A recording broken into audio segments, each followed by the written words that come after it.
Hey folks, in this video we're taking the Basket Case BMW to the drag strip. I took it drag racing a couple times before, but the channel has a lot of new subscribers, so some of you probably haven't seen those other videos. Here's a quick recap for those who haven't seen those videos yet. The first time I went to the drag strip, the car was basically stock. I wanted to get some baseline data to compare against future modifications. With the car mostly stock, it averaged about 15.7 seconds at just under 89 miles an hour.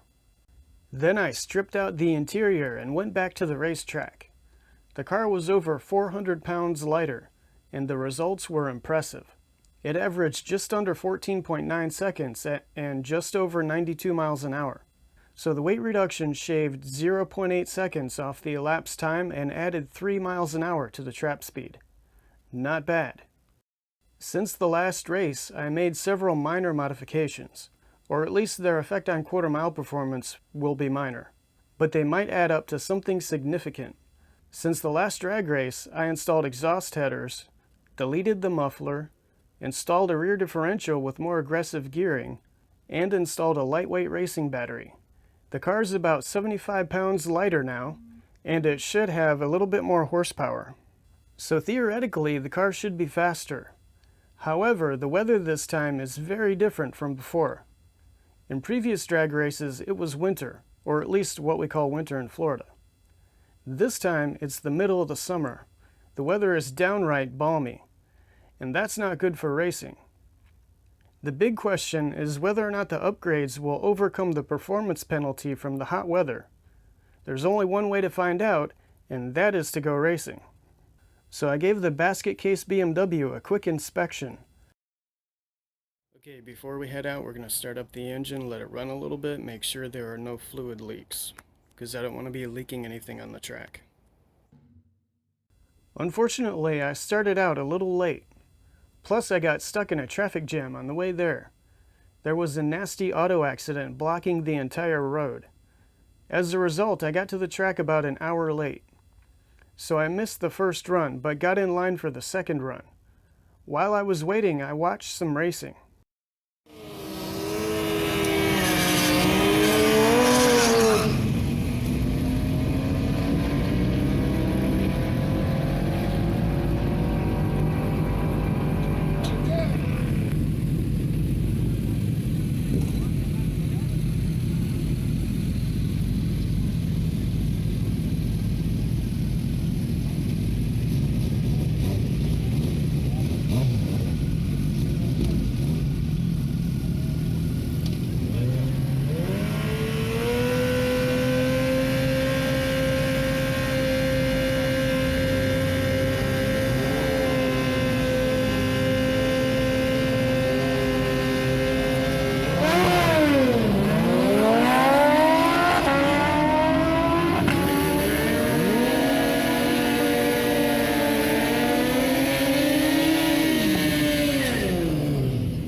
The track wasn't very busy, so I didn't have to wait very long. Let's watch my run.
Something went wrong.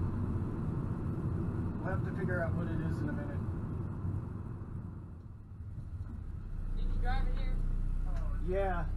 I think it's unhappy. No, you got oil all the way down the track. Oh crap. I'm sorry. It's okay.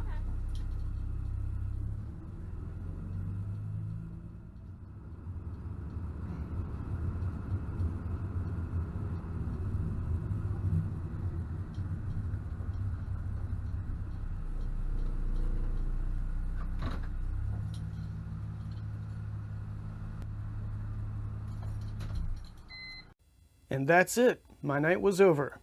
Or at least my racing was over. So what happened?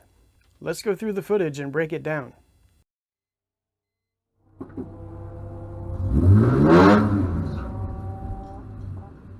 The burnout was fine.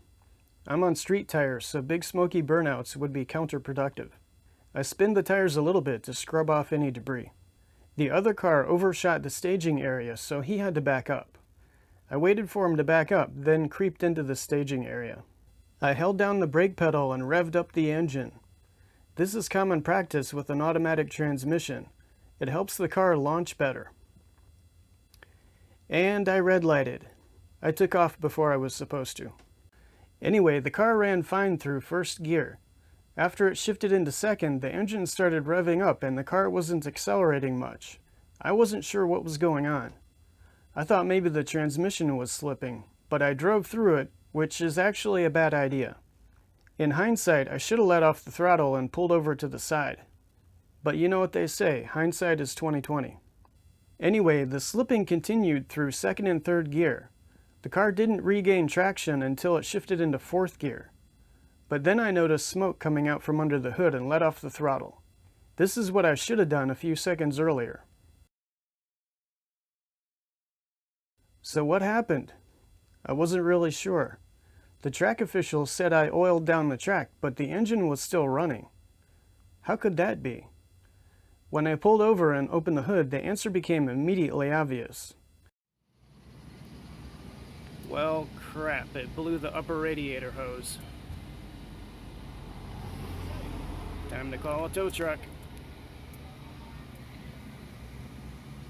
At this point, I was thinking, oh crap, shut it off, shut it off.